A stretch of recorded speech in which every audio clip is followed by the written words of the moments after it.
Introduction. Friends, we are well familiar with the idea of summing finitely many numbers or quantities, but today we are going to learn the concept of infinite sums, which is needed quite often in mathematics.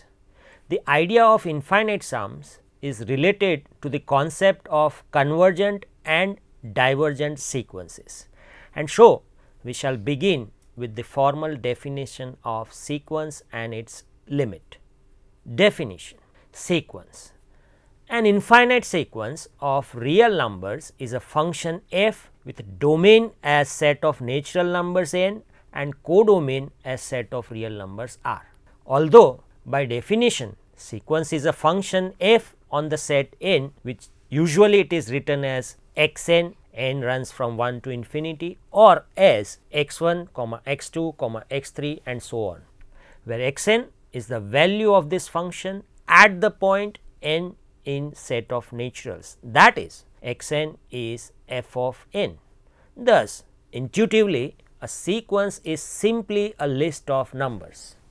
Our major interest here is whether a given sequence of numbers xn approaches a fixed number as n tends to infinity. Let us make this point more precise by defining the limit of a sequence. Definition: limit of a sequence. Let xn be a sequence of real numbers and L be any real number. We say that the sequence xn has limit L or it converges to L, and we write limit of xn as n goes to infinity equal to L, or xn goes to L as n goes to infinity if for every epsilon greater than 0 there exists a positive integer n naught such that mod xn minus L is less than epsilon for all n greater than equal to n naught. From the definition we understand that a sequence xn has limit L if xn is sufficiently close to L for all n sufficiently large. Also, it is a very simple task to show that if the limit of a sequence exists, then it is unique. If a sequence has the limit, then it is called a convergent sequence. Otherwise, it is termed as a divergent sequence. Note that the simplest example of a convergent sequence is a constant sequence, that is xn equal to alpha for all n.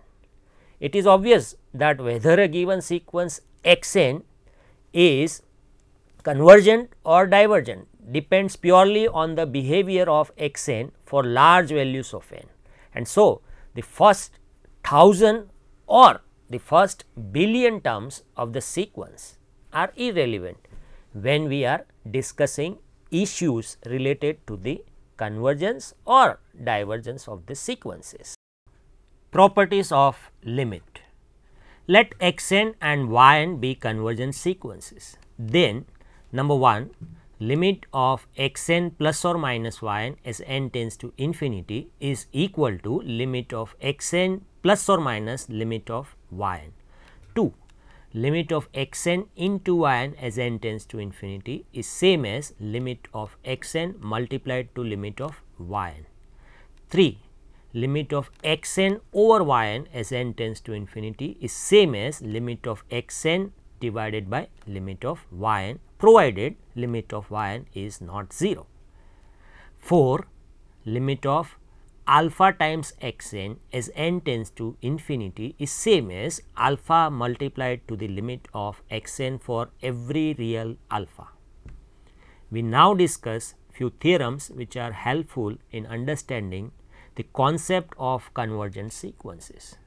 For this we require some definitions. Definition: bounded sequence. A sequence xn of real numbers is said to be bounded if there exists a real number m such that mod xn is less than or equal to capital M for all n. Definition: increasing or decreasing sequences. let x n be a sequence of real numbers. Then it is said to be increasing if x n is less than equal to x n plus 1 for all n. On the other hand, if x n is greater than equal to x n plus 1 for all n, then the sequence is said to be decreasing. A sequence which is either increasing or decreasing is also called a monotonic sequence. Theorem: every convergent sequence is bounded. Theorem: every monotonic bounded sequence is convergent. Theorem: if x n converges to L as n goes to infinity, then for every epsilon greater than 0, there exists a positive integer n naught such that modulus value of x n minus x m is less than epsilon for all n comma m greater than equal to n naught. Let us now take a simple example. Example: find the limit of the sequence 1 comma 1 by 4 comma 1 by n and so on. Solution: let x n be equal to 1 over n square. Clearly, this sequence x n is decreasing and bounded, and so it is convergent. We see that as n gets larger and larger, x n gets closer and closer to 0. Hence, we expect the limit of this sequence to be 0. To prove this, given a positive number epsilon, we want to show that there exists a positive integer n naught such that 1 over n square is less than epsilon for all n greater than equal to n naught.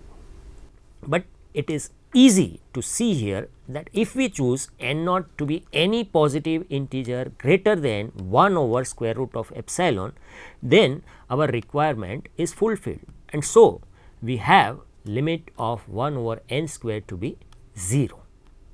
About divergent sequences, consider the sequences x n equal to minus 1 raised to n and y n equal to n square.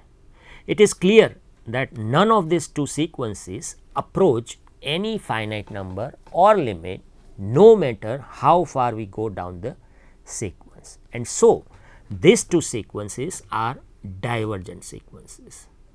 Although x n is equal to minus 1 raised to n and y n equal to n square, both are divergent sequences, there is a difference in the way they diverge. Note that the sequence y n does not converge to a finite number because its terms are approaching infinity as n tends to infinity, whereas the sequence x n does not converge because its terms are bouncing around indefinitely, and so cannot settle to a specific value. Such divergent sequences are also known as oscillatory sequences. Sequences with limit as plus infinity or minus infinity.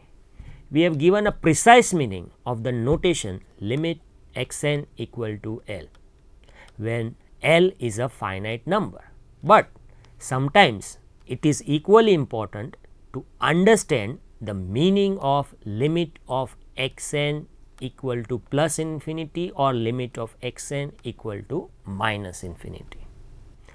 Definition: for a sequence x n, if for every m greater than 0, there exists a positive integer n naught such that x n is greater than m for all n greater than equal to n naught, then we say that x n tends to positive infinity, and write limit of x n equal to plus infinity. On the other hand, if for every m less than 0, there exists a positive integer n naught such that x n is less than m for all n greater than equal to n naught, then we say that x n tends to negative infinity and write limit of x n to be equal to minus infinity. Note that if x n is a sequence of non-zero numbers which tends to positive or negative infinity, then limit of 1 over x n is 0. We now record some useful results. Theorem: let R be any real number and P greater than 0. 1. Limit of n raised to P as n tends to infinity is equal to infinity. 2. If mod R is greater than 1, then limit of mod R raised to n as n tends to infinity is equal to infinity. 3. If mod R is less than 1, then limit of R raised to n as n tends to infinity is equal to 0. 4. Limit of nth root of P as n tends to infinity is equal to 1. 5. Limit of nth root of n as n tends to infinity is equal to 1. And 6. Limit of n raised to R over nth power of 1 plus P as n tends to infinity is. Since we are often encountering with finding the limit of quotient of polynomials Pn over Qn, we take an example to understand it.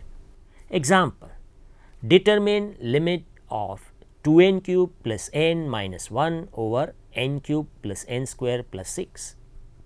Solution: note that 2n cube plus n minus 1 over n cube plus n square plus 6 is equal to n cube times 2 plus 1 over n square minus 1 over n cube divided by n cube into 1 plus 1 by n plus 6 by n cube, and this is equal to 2 plus 1 by n square minus 1 by n cube divided by 1 plus 1 by n plus 6 by n cube. Using the properties of limit, it follows that the required limit is 2 over 1, which is equal to 2. The technique used in this example can be used to derive a general result about the limit of a quotient of any two polynomials. Theorem: if Px and Qx are polynomials with leading coefficients as L greater than 0 and m greater than 0 respectively, then A limit of Pn over Qn will be equal to L over m if Px and Qx are of same degree. B limit of Pn over Qn will be 0 if degree of Qx exceeds that of Px. C limit of Pn over Qn will be equal to infinity if degree of Px exceeds that of Qx. In mathematics as well as economics, the sequence 1 plus 1 by n whole raised to n has a distinguished importance, and hence we need to know its behavior as n tends to infinity. Since this sequence is increasing and bounded, it is convergent and its limit is defined to be the number e. It is an irrational number whose approximate value is 2.71828. In mathematics, there are many equivalent definitions of e, but here we would like to see an economic interpretation of this number e. Note that 1 plus 1 by n whole raised to n is the year and amount to the principal amount of 1 unit if it is assumed to grow at 100% per annum and if the interest is compounded n times in a year at regular intervals. With this interpretation, E is simply the year and amount to the principal amount of 1 unit if it is assumed to grow at 100% per annum and if the interest is compounded continuously. In economics, we often deal with exponential, logarithmic and polynomial functions, and on certain occasions it is important to compare the growth of these functions with each other. The following result highlights this matter. Theorem: let t be any positive number, then 1 limit of log n over n power of 1 plus t is equal to 0. 2 limit of Pn over n power of 1 plus t is 0, where Pn is a polynomial in n. 3 limit of log n over p n is 0, where p n is a polynomial in n. It can be inferred from these three results that the growth of the exponential function is much faster as compared to the growth of logarithmic or polynomial functions. Further, the growth of the polynomial function is faster than that of logarithmic function. Series of numbers. Given a sequence x n of real numbers, we associate with it the infinite sum or series denoted by sigma x n, where n runs from 1 to infinity. Our goal here is to assign a precise meaning to the symbol sigma x n, where n runs from 1 to infinity. Intuitively, we understand that sigma x n means the value of the finite sum sigma x n when n runs from 1 to k for larger and larger values of k, and this intuition leads to the following idea of convergence of series. About convergent and divergent series. Given a sequence x n, consider the finite sums of the type S k, which is equal to sigma x n, where n runs from 1 to k for k belongs to set of naturals. Then we say that the series sigma x n converges to a number L, and write sigma x n is equal to L if the sequence S k converges to L, S k tends to infinity. If this does not happen, then we say that the series is divergent and the symbol sigma x n has no meaning. However, if limit of S k as k goes to infinity is positive or negative infinity, then we say that the series sigma x n diverges to infinity, and write sigma x n equal to infinity or sigma x n equal to minus infinity respectively. The sequence x k is often called the sequence of partial sums of the series sigma x n. We have earlier made a point that the convergence or divergence of any sequence is not affected by the first million or the first billion terms of the sequence. So, this applies to the sequence S k, and consequently the convergence or divergence of any series is not affected by the first million or first billion terms of the series. Notice that if the series sigma x n converges to a number L, then limit of x k as k goes to infinity is same as limit of S k minus S sub k minus 1 as k goes to infinity, which will be equal to L minus L, and this is 0. Thus, for the series sigma x n, if limit of x k as k goes to infinity is not 0, then we can immediately conclude that the series is not convergent. On the other hand, if limit of x k as k goes to infinity is 0, then the series may not be necessarily convergent. For this, we may consider the example of the harmonic series sigma 1 over n. It can be worked out that if S k is equal to sigma 1 over n, where n runs from 1 to k, then S sub 2 raised to k will be greater than equal to k plus 2 divided by 2, and so the sequence S k turns out to be unbounded. This results into S k being divergent, and hence the series sigma 1 over n is not convergent. In fact, we have sigma 1 over n equal to infinity. This can also be interpreted as, given any positive number m, we can find a positive integer k such that sigma 1 over n, where n runs from 1 to k, is greater than m. Basic properties of the series. 1. If the series sigma x n and the series sigma y n are convergent, then the series sigma x n plus or minus y n is convergent, and sigma x n plus or minus y n is equal to sigma x n plus or minus sigma y n. 2. If the series sigma x n converges and alpha belongs to set of reals R, then the series sigma alpha xn converges and sigma alpha xn is alpha times sigma xn. Geometric series, let R be a real number, then the series sigma r raised to n as n runs from 1 to infinity is equal to r plus r square plus r cube plus so on is called the geometric series. The test for the convergence of geometric series is very simple. If mod r is less than 1, then it is convergent, and further sigma r raised to n will be equal to r over 1 minus r, whereas if mod r is greater than equal to 1, then it is divergent. Such types of series occur when we think about the decimal expansions of some rational numbers. For instance, if we consider the number 1 by 3, its decimal expansion is 0.3333 and so on, which may be written as 3 times 1 over 10 plus 1 over 10 square plus 1 over 10 cube and so on, which is equal to 3 times 1 over 10 divided by 1 minus 1 over 10, which will be equal to 3 by 9, or this is same as 1 by 3. Telescoping series.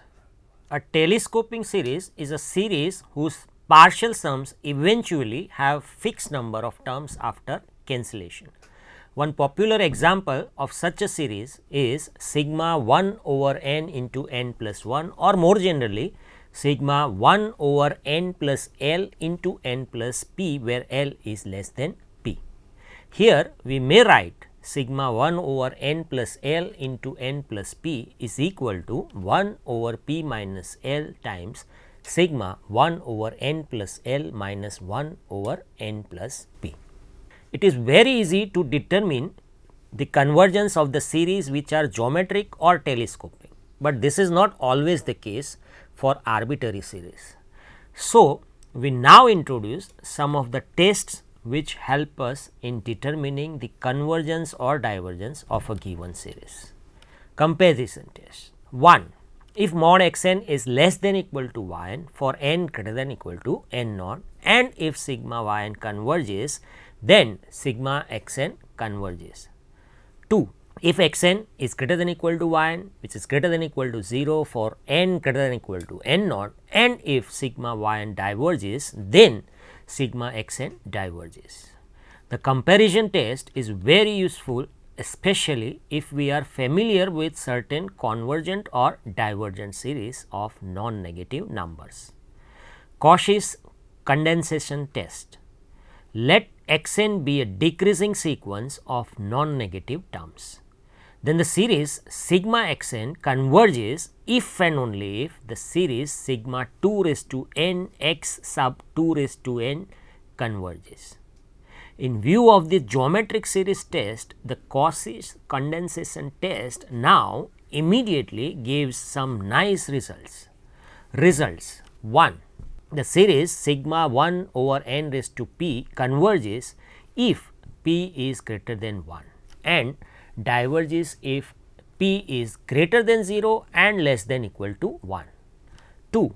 The series sigma 1 over n into p power of log n converges if p is greater than 1 and diverges if p is greater than 0 and less than equal to 1.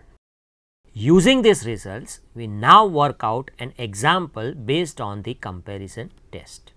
Example: determine the convergence or divergence of the series sigma sin n square divided by n square and sigma log n divided by n. Solution: let xn be equal to sin n square divided by n square and yn be equal to 1 divided by n square. Since mod xn is less than equal to yn for all n greater than equal to 1, and because we know that sigma 1 over n square is a convergent series, it follows from the comparison test that the series sigma sin n square over n square converges. For the second series, we take xn equal to log n divided by n and yn equal to 1 divided by n. Note that x n is greater than equal to 1, greater than equal to 0 for large values of n, and further the harmonic series sigma 1 over n is divergent. So, the comparison test implies that the series sigma log n over n diverges. The alternating series test. Let x n be a decreasing sequence of non-negative terms, then the series sigma minus 1 raised to n into x n converges if limit of x n is 0. Recall that sigma 1 over n raised to p is divergent for p greater than 0 and less than equal to 1, follows from the Cauchy condensation test. But if we alternate the sign of the terms of this series, then due to the alternating series test, we deduce that sigma minus 1 raised to n upon n raised to p is convergent for any p greater than 0. This result indicates that sometimes the convergence of a series is greatly influenced by the cancellations involved in the series. The comparison test suggests that a series converges if the rate of convergence of its terms to 0 is high enough, but it is not always possible to judge this rate of convergence, and in such scenarios sometimes the ratio and the root tests are useful. So, we discuss this test one by one. The ratio test. For the series sigma x n, suppose that limit of mod x n plus 1 over x n is L. Then number 1, sigma x n converges if L is less than 1. Number 2, sigma x n diverges if L is greater than 1, and number 3, the test is inconclusive if L is equal to 1. The ratio test can be applied to conclude that the series sigma x raised to n over n factorial converges for every real x. Further, it can also be used to establish that the series sigma n factorial upon n raised to n converges. The ratio test can be applied to conclude that the series sigma x raised to n upon n factorial converges for every real x. Further, it can also be used to establish that the series sigma n factorial upon n raised to n converges. The ratio test is mainly used when the general term of the series involve factorials. Some of the series where this test is inconclusive are sigma 1 over n raised to p and sigma n square upon n square plus 2n. The root test. For the series sigma x n, suppose that limit of mod x n to the power 1 by n is L. Then number 1, sigma x n converges if L is less than 1. Number 2, sigma x n diverges if L is greater than 1. And number 3, the test is inconclusive if L is equal to 1. Here we are assessing the value of the nth root, and so the root test is mainly used when the general term of this series has powers. The following rules for non-exponentials are also sometimes useful while applying the root test. Number 1, limit of nth root of c is 1 for every positive constant c. Number 2, limit of nth root of log n is 1.